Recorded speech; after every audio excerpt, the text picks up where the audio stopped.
जय हिंद मेरे भाइयों और उनकी बहनों, कैसे हो आप सब। मैं आपका इस इंस्पेक्टर ऋषभ मलिक एक और वीडियो लेके आपके सामने हाजिर हूँ। मेरे पास बहुत सारा डाउट आ रहे थे और मेरे को काफी लोगों की कॉल आई जो अब जिनका सिलेक्शन हो गया, जो एक्साइज इंस्पेक्टर लेना चाह रहे हैं। उन लोगों को मेरिट जोन की बहुत ज्यादा कम नॉलेज है। काफी लोग, जैसे लखनऊ जोन होता है, वो मुंबई जोन होता है, चंडीगढ़ जोन होता है, इसकी काफी जानकारी है लोगों को। पर मेरिट जोन की कि इसमें कौन सी कमिश्नरेट है, कहाँ पोस्टिंग होती है, आप कितने टाइम कहाँ रह सकते हो, ना तो यूट्यूब पे जानकारी है और नेट पे भी नहीं मिल पाती। तो जो सिलेक्शन हो जाता है जिनका, उन्हें काफी परेशानी होती है कि ये जोन किसको लेना चाहिए, कितने नंबर पे मिलता है और कैसे प्रेफरेंसेस में मिलता है। तो आज मैं इस बारे में बात करूंगा। ये वीडियो बहुत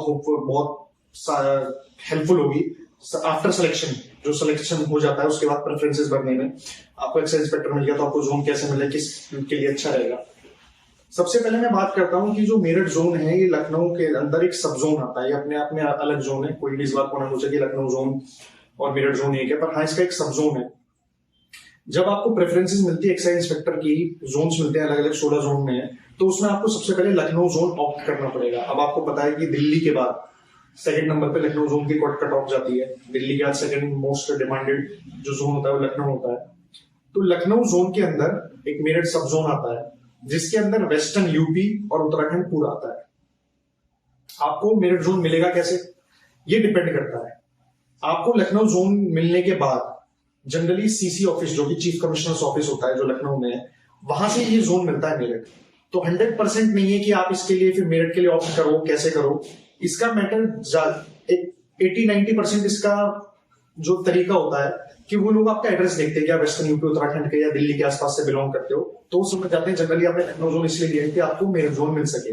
तो वो 90% ये होता है, 100% नहीं कह सकता मैं, पर 90% ये होता है कि वो आपको मेरिट जोन दे देते हैं। पर ये डिपेंड करता है वैकेंसीज पे। जैसे मेरे 2019 में 135 टोटल वैकेंसी थी लखनऊ में, उसमें 51 के आसपास, 52 कह सकता हूं मैं, मतलब अप्रोक्सीमेटली 52-55 के आसपास जो है वैकेंसीज मेरिट जोन में थी। तो जनरली क्या हुआ कि वेस्टर्न यूपी और उत्तराखंड के जो कैंडिडेट्स थे उनकी संख्या कम थी, तो काफी जो ईस्टर्न यूपी से बिलोंग करते थे उन्हें भी मेरिट मिल गया, जबकि वो चाहते तो होंगे वहां पे। बट ये जोन बहुत अच्छा है, तो जितने भी वेस्टर्न यूपी के थे और उत्तराखंड के थे उन सबको ये मिल गया। ऐसा कोई नहीं है जो उत्तराखंड वेस्टर्न यूपी का और उसे लखनऊ जोन, बेसिकली इसमें ईस्टर्न यूपी आता है सारा, वो मिला हो।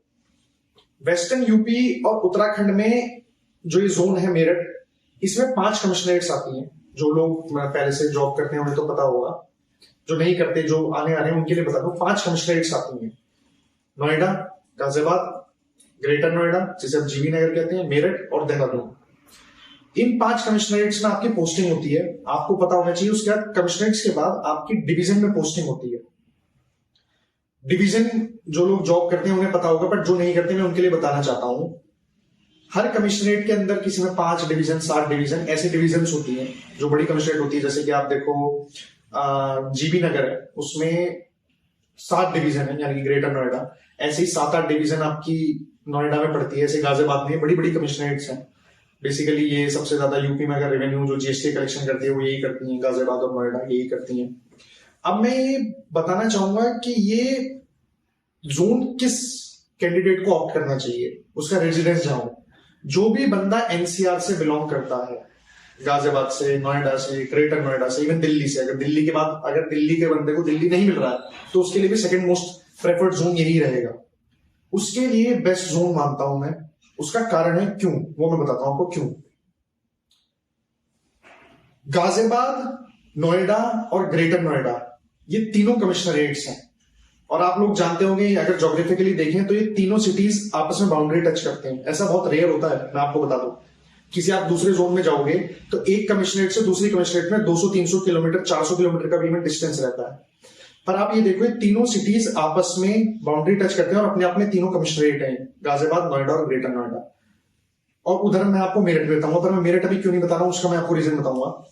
इन तीनों सिटीज में इन्हें तीनों सिटीज में, इस जोन में इन्हें रीजन ए में बांटा गया है। रीजन ए से क्या मतलब है, रीजन ए में आप 8 साल तक रह सकते हो। यानी कि रीजन ए में जो कि गाजियाबाद, नोएडा और ग्रेटर नोएडा आ रहा है, इनमें आप 8 साल तक रह सकते हो। जैसे सपोज करो आपको ग्रेटर नोएडा पोस्टिंग मिली कमिश्नरेट में, तो आप वहां 2 साल रहोगे। उसके बाद आप गाजियाबाद या नोएडा आओगे। उसमें से सपोज करो आप नोएडा है, फिर आप अगले 2 साल गाजियाबाद आओगे, और उसके अगले 2 साल फिर आप ग्रेटर नोएडा या नोएडा में से रह सकते हो। तो आप 8 साल तो यहाँ काट सकते हो। अब मैं इसमें सबसे अच्छी बात ये और बताना चाहूंगा कि कमिश्नरेट्स के अंदर डिविजन जो होते हैं, अगर मैं ग्रेटर नोएडा को छोड़ दूं, ग्रेटर नोएडा में 3-4-7 डिवीजन आती है जिससे कमिश्नरेट में पोस्टेड हो। 3 डिवीजन 1, 2, 3 ग्रेटर नोएडा में ऑफिस है, कॉलेज पार्क के पास है, सूरजपुर में। बुलंदशहर डिवीजन भी उसी ऑफिस में बैठती है 4। इसकी 3 डिवीजन है जो थोड़ी दूर पड़ती है। एक डिवीजन इसकी बदायूं है और 2 डिवीजन इसकी बरेली है। जो बरेली डिवीजन है वो एक ही ऑफिस में है 2। अगर मैं इसे छोड़ दूं तो नोएडा में अगर 7 डिवीजन है तो 6 की 6 नोएडा में, एक हापुड़ है जो दूर नहीं है, वहां का जो रेजिडेंस होगा वो आराम से अप डाउन कर सकता है। और गाजियाबाद की सारी डिवीजन एक ही ऑफिस में बैठती है, यानी कि जो हापुड़ चुंगी के पास है, जो गाजियाबाद के होंगे वो जानते होंगे। तो इस जोन की सबसे खासियत यह है कि अगर आप ग्रेटर नोएडा हो गए हो, और जनरली क्या होता है, जैसे बरेली और बदायूं वहां के जो लोकल बंदे होते हैं जनरली वो ले लेते हैं वहां पे जो वहां के आसपास होते हैं। तो अगर आप एनसीआर से बिलोंग करते हो, गाजियाबाद नोएडा से बिलोंग करते हो, तो आप मैक्सिमम 70-80% चांस ये रहेगा कि आप ग्रेटर नोएडा ही हो। और फिर आप नोएडा और गाजियाबाद आओगे तो वहां पे तो डिवीजन वहीं पे है, तो कोई दिक्कत की बात नहीं है। रीजन ए में 8 साल काटने के बाद, अब सपोज करिए मैं ये जो गाजियाबाद बंदा रहता है वो डेली नोएडा भी अप डाउन कर सकता है, नोएडा भी अप डाउन कर सकता है, ग्रेटर नोएडा भी कर सकता है। रीजन ए के बाद रीजन बी आता है जिसमें मेरठ कमिश्नरेट आती है। मेरठ कमिश्नरेट की 3 डिवीजन मेरठ में ही है, मंगल पांडे नगर के पास, जो लोग वहां के होंगे वो जानते होंगे। एक डिवीजन उसकी मुजफ्फरनगर है, एक डिवीजन उसकी शामली, एक डिवीजन उसकी सहारनपुर है, एक डिवीजन उसकी बिजनौर है, और एक डिवीजन उसकी मुरादाबाद है। ये सारे वेस्टर्न यूपी के हैं। तो जनरली जो एनसीआर से बिलोंग करता है वो डेली गाजियाबाद से या नोएडा से डेली मेरठ जा सकता है, उसकी जो 3 डिवीजन है। इवन मुजफ्फरनगर भी चले जाते हैं, पर अगर मैं बोलूं मुरादाबाद भी जा सकते हैं, पर आप कहो कि 2-2.5 घंटे, आजकल रोड इतनी अच्छी हो गई, 2-2.5 घंटे भी आपको ट्रेवल ना करना हो, तो सहारनपुर हुआ, मुरादाबाद हुआ, मुजफ्फरनगर हुआ, शामली हुआ, यहाँ के लोकल के बंदे होते हैं जो मेरठ में होते हैं, तो वो जनरली ऑप्ट कर लेते हैं। तो अगर आप यहाँ के हो तो जनरली क्या होता है कि आपको मेरठ में ही मिल जाएगा, 3 डिवीजन मिल जाएंगी। उस रीजन बी के बाद रीजन सी में आता है देहरादून, जिसमें देहरादून कमिश्नरेट, जिसमें ये पूरा उत्तराखंड आता है। उसमें मेन जो डिवीजन है वो ऋषिकेश, हरिद्वार और रुड़की है। और जनरली उसकी थोड़ी कुछ रेंजेस होती हैं जो ऊपर हाइट पे हैं उत्तराखंड में, बट वही वहां के लोकल बंदे जो होते हैं तो वही वहीं पे पोस्टिंग ले लेते हैं। तो 8 साल रीजन ए, 4 साल रीजन बी मेरठ वाला, और 4 साल रीजन सी। ये फिर ऐसे ही साइकिल चलती है।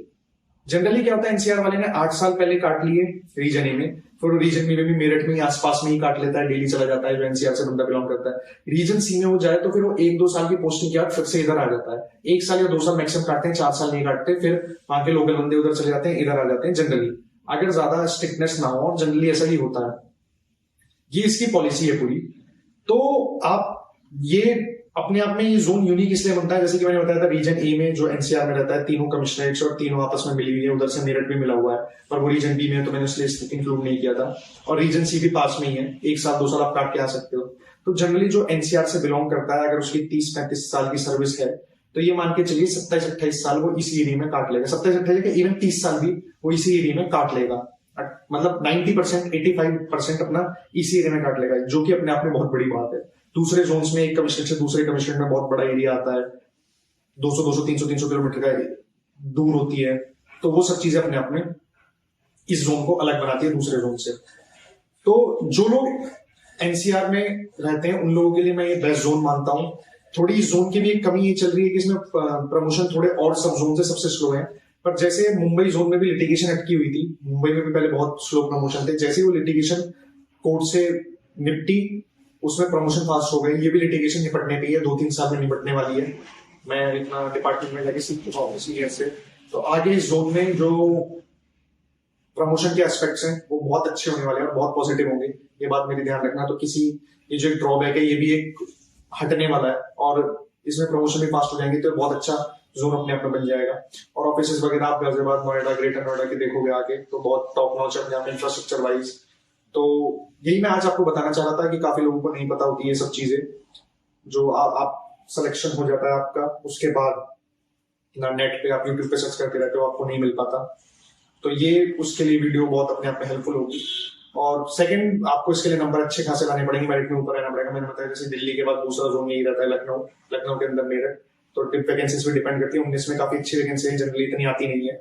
और 20 में अगर मैं आपको 20 की बताऊं तो 20 में 15-16 वैकेंसी है, जिसमें से 14 शायद 14 या 15 मेरठ में और एक ही लखनऊ को दिया गया है। और 21-22 में तो शायद ही नहीं वैकेंसी, 1-2-3 ऐसे ही करती है।